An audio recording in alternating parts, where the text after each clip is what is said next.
How to pick a lock. Only pick your own locks, or you could wind up in a lot of trouble. Locked yourself out of the house?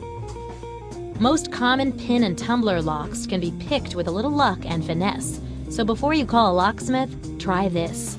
You will need a paperclip or safety pin and a tension wrench. Optional, a second paperclip. Step 1. Get a paperclip or safety pin and bend it straight. Now make a slight upwards bend at the very end. You can buy a professional lockpick set at a hardware store. There's a basic size intended for American locks.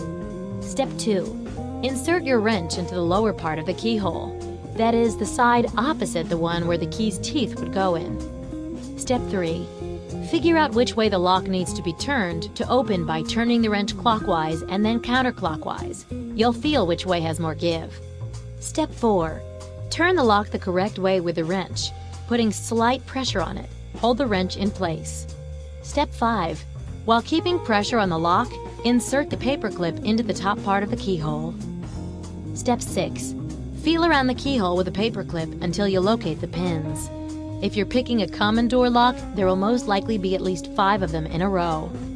Before you start, many experts suggest raking the lock. Straighten your second paperclip, put a few bends at the wire's end, and, with no pressure on your wrench, shove it to the back of the lock. Now pull it out quickly, pressing against the top of the lock while gently turning your wrench. You might just set a pin or 2 that way.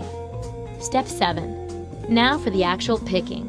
One at a time, push each pin up with a paperclip. Try to feel for the moment when the pin reaches its unlocked position. You should feel a slight give, or even hear a faint click. Start with the pin furthest away from you, then move on to the next. Step 8. As you go, apply slightly more pressure with the wrench until you have all the pins lifted up. Step 9. Now turn the wrench fully. Voila! The lock will pop open. Did you know wooden locks were used as far back as 4,000 years ago in ancient Egypt?